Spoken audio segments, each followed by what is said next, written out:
Welcome to Football Unspoken, the home of unique football takes.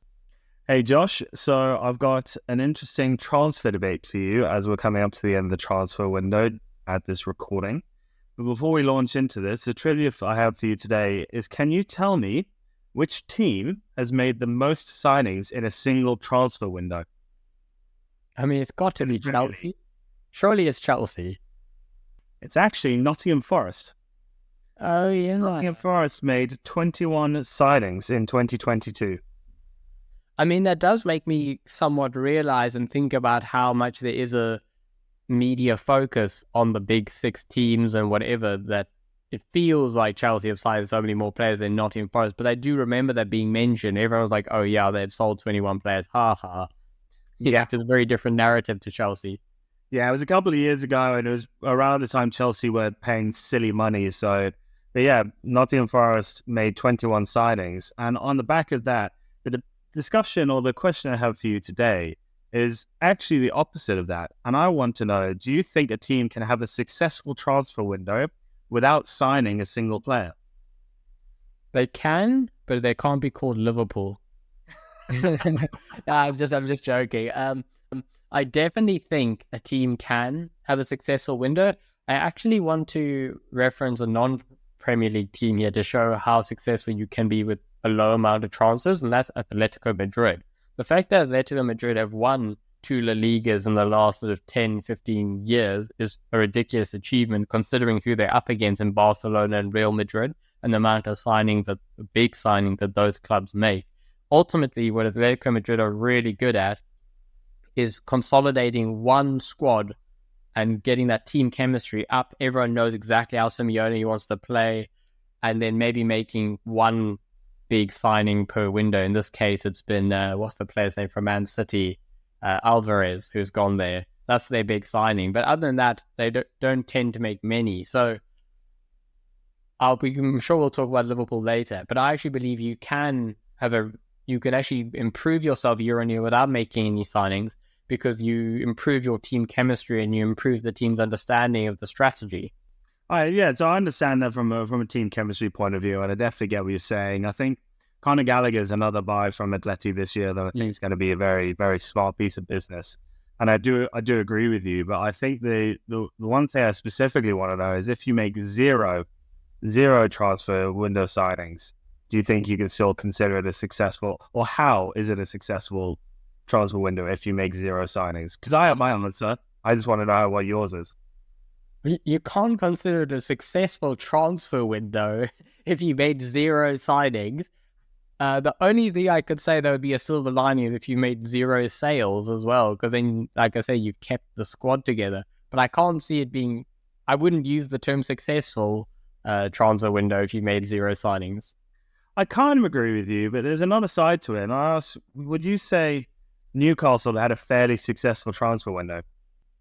So for Newcastle, in my opinion, they had such an injury-hit season last year, as well as they had actually brought in quite a few new players last season. So this year, for me, is more of a consolidation in a good way. Like, they'll be higher up in the table because I can't promise this, but I would guess they would have a lot less injuries this year, and therefore they could actually play to the game plan that Eddie Howe would have had for them. So, like I said, it's progress. Now they come somewhere between probably third and sixth, somewhere in that position. And then from that, they've got more revenue to work with. FFP probably eased off a little bit, and they can build from there. So to me, I would consider that successful for the wider plan of Newcastle. And that's why I say, if you've got a wider plan or long-term plan for your club, maybe in that context, you could say a successful transfer window. But again, the success comes from not selling an Isaac or Bruno Guimaraes, rather than the fact that you haven't haven't bought anyone. Yeah, because that's what I was gonna bring up. And I understand the Newcastle, to be fair, we have bought players. We bought Lloyd Kelly, but we haven't bought anyone of significance yet. We might get Gahey, and I think if we get Gahey, that's a huge signing. But the reason I would consider, even if we didn't get Gahey or didn't get a right wing, the reason I'd consider Newcastle's transfer window to be a success is because a month ago, every single news outlet, every single bit of mainstream media was talking about how we're going to have to sell one of Isak, Gordon, or Bruno Guimaraes. And avoiding selling them for one more year is probably is more important realistically in my books than signing a right winger or a centre back. If we lost, because they're all three of them in my mind are impossible to replace. You've got a almost guaranteed 20 goal season striker, which we've already spoken about in previous episodes, how hard that is to get. You've got one of the best young wingers who's also ridiculously quick in Gordon, and you've also got one of the best centre backs who's got a massive passion for the club, and that's not something you can buy. You can't buy a passion for the club. I think being able to keep hold of them this season was more important than making another statement signing, and I think that's why. Even if we hadn't bought anyone, I think Newcastle could probably walk away from this transfer window going, yeah, this was a pretty successful transfer window. So I think Newcastle could, because they've got that consistency of Eddie Howe coming through, and as I said, they had the injuries last year, so there's extra elements you could analyze and say success. I don't know, though, for Liverpool, if I would consider a transfer window with no signings a success, because in that case, Liverpool have just signed on a slot. So they've got a new manager. When a new manager comes in, I don't care if he plays similar to Klopp, and I don't think he does, but even if he did, you still got to bring in your players to make sure that your strategy is going to work. Liverpool also have an older squad, to be honest. There's a few older players in there, Mo Salah, Van Dijk's getting on, etc. That I'm not saying they should sell them necessarily, but you got to start thinking ahead of time to maybe bring in the new players, because they might take time to settle into the Premier League. And there's one more thing tied to the Liverpool thing, but even in the Newcastle context or the Atletico Madrid point I was making earlier, signing a new player is a risk. It doesn't matter who you're signing. You could be signing a Cristiano Ronaldo or whatever. It might just not work. I mean, Atletico signed João Felix, who should have worked, and it really didn't. He ended up going on loan to Chelsea and Barcelona and all this rubbish, and it hasn't worked at all. So my point is, it doesn't matter who you sign. Against all odds, it could not work. So, but when you have the team you have right now, you can guarantee a certain level that it will be at, and that they are blooded towards it. You know what you're getting, is my point.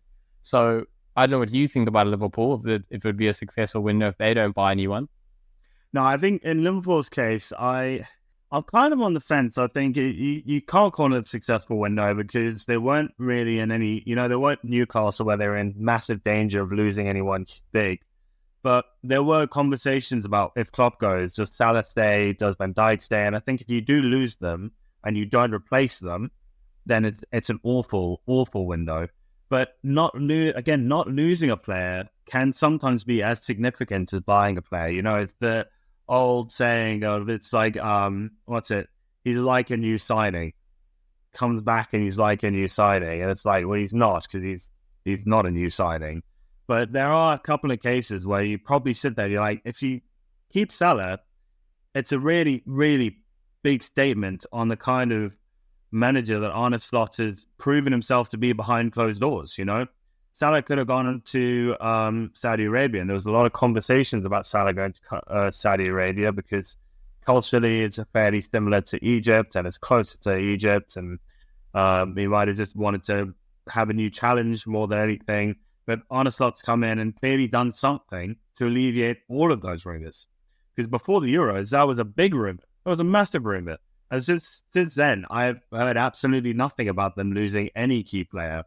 So, two things. First of all, I think another reason why Football Unspoken is different to other football channels is I'm just going to hold up my hand here and say I was certain that Salah was leaving to Saudi Arabia this window, and I made that call a few months ago on an episode, and I got that one wrong. Doesn't look like he's going, so I'm happy to hold my hand up and say I got that wrong. I don't know any other football channels that would put up their hand and say I got that wrong, and I'm happy to admit it. All the other channels make outrageous calls, get them all wrong, and then just no one calls them out again. So I did want to mention that I got the Salah one wrong, and no, you're right about that. You didn't mention it, but effectively there are a lot of people, Josh included, thought that.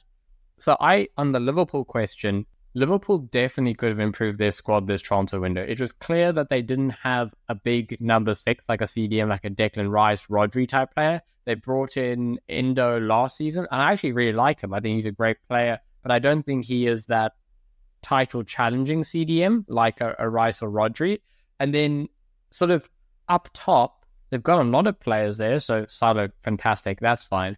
But is any of Jota, Gakpo, Nunez, are those in line with Suckers and those kind of players up there? I don't know. I know a lot of Liverpool fans are huge fans of Gakpo's, and I kind of see it and I kind of don't. Because on the one hand, I feel like I've seen glimpses of Gakpo. There have been games, no doubt, where he's been a head and shoulders top Premier League striker. And there's also been, it's not that he's ever been bad, it's actually just, I feel like he ghosts in certain games. He just disappears. So to answer your question, I think in that Liverpool squad, there were actually kind of clear areas where they could have improved, particularly CDM, but I actually think maybe on the left wing or something, they could have maybe got some players in. And if Arne Slot has worked with a player, say in midfield or something, that they could have brought in a player, or even a young centre-back for if Van Dijk leaves, or a young right winger for looking forward to next season because his contract may be up, then that's what I mean about proactively building on the squad. So by not doing that, I think they're kind of losing out. That's my opinion. I guess the other side of it, though, is looking at what you're talking about, is there could just not have been a player available that they wanted at the price they kind of wanted.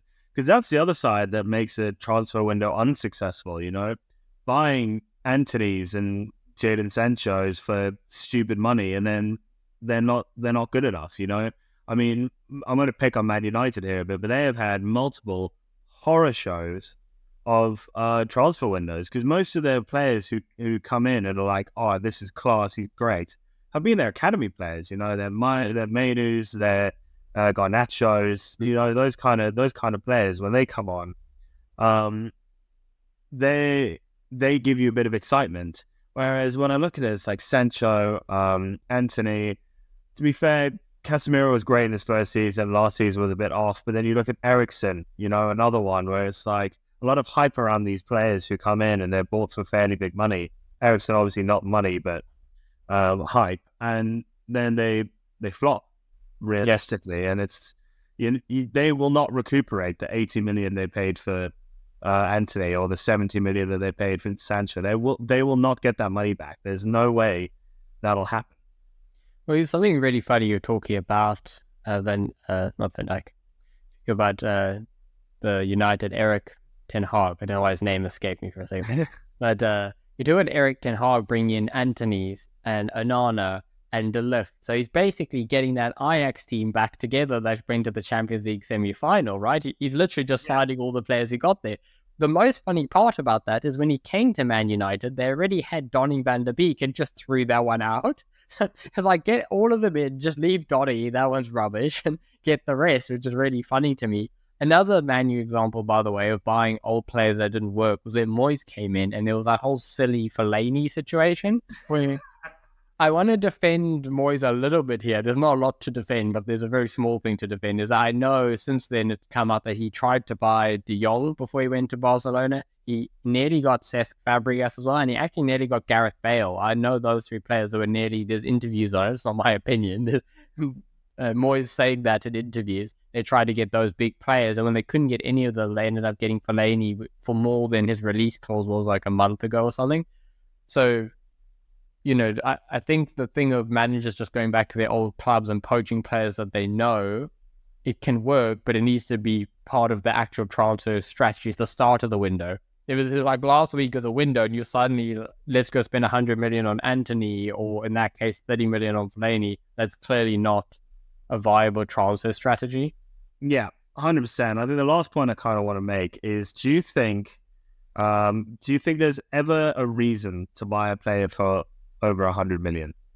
The data is not on my side, but I think there is, because if you're missing one key player from the squad and you think it's going to transform you, as in you're missing that number 9, right? You got a great team all the way around, and the problem is the other clubs know that you need a number 9, and this is the funny thing with the Chelsea situation about when they're trying to sell players right now. Everyone else knows they need to sell, so no one's going to pay the big money. It goes in reverse, right? Where you need a player. I need a number 9. I've got everything but that. Everyone says, okay, cool, well, we charge you 100 million for anything decent. So the market will dictate how much, not how much you will spend, you ultimately choose. I just mean, if you need that player in that specific position and a certain mold of player, the market will just say, well, that's 100 million, and then you have to spend it. And then it probably is worth it to your club It doesn't mean that that player is worth 100 million to everyone, but just in your situation, it probably is. What's it worth to you right now versus the whole market?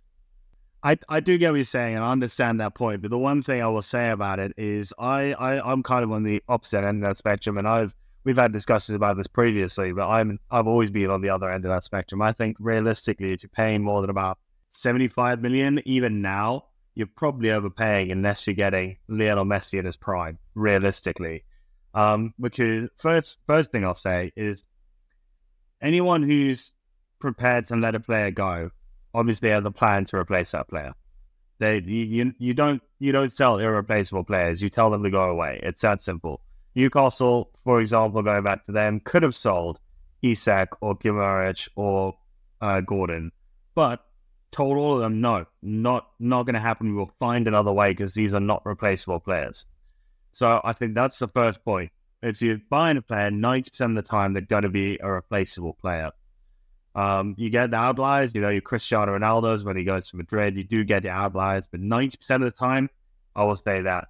The other side of it is I also think the price tag weighs too much on players and causes the fans to create even more hype that's not necessary.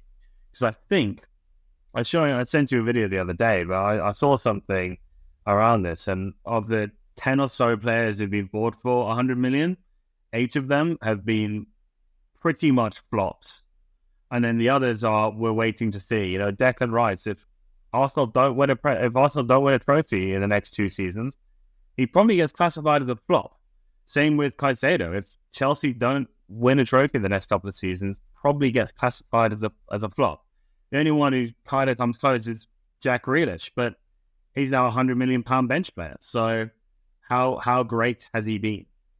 Yeah, no, that's why I said I can't argue with the data that the 100 million signings don't seem to ever work out. I guess my point was just, I agree with you. The selling club, that was kind of my point. They know the situation the buying club is in. Everyone can see, Arsenal need this number 6 to come in the form of Declan Rice. So West Ham are going to sit on their hands and say, right, it's 100 million or nothing, guys. And as you said, in the interim, they're going to go make their checklist of who they're going to buy. The real strategy comes in, if you're West Ham, can you start signing those other players before you sell Declan? Because as soon as you get the 100 million, all those clubs in Germany and France or whatever, they're going to do the same back to you, right? So that's the actual art, and I think that's where Brighton have been so good, because obviously they've sold a lot of players basically all to Chelsea, like Cucurella and the like, for stupid money. But they're actually almost really good at identifying the next player before they go. So they let's not say that, but they hardly ever are the ones who are getting shafted for when they're buying the player. They just shaft everyone else when they're selling. That used to be a Southampton to Liverpool fight. They have a Lovren and also to Klein was another one. So there's always these clubs in around the Premier League, all on the South Coast, selling the players for exorbitant amounts of money, then buying them on the cheap. Yeah, these boys want an England coastal life for a couple of years before they make their big break. Yeah. Basically. But I think this has been a really interesting discussion going from the lowest of the lows in terms of transfers to the highest transfer fees paid. I would love to know what you guys think about this. Is there ever a successful transfer window where no players are bought, and are high transfer fees ever worth it? Give us your thoughts, give us your opinions, and please leave us a like and definitely give us a subscribe if you get an opportunity. But from now, have a great week. Cheers.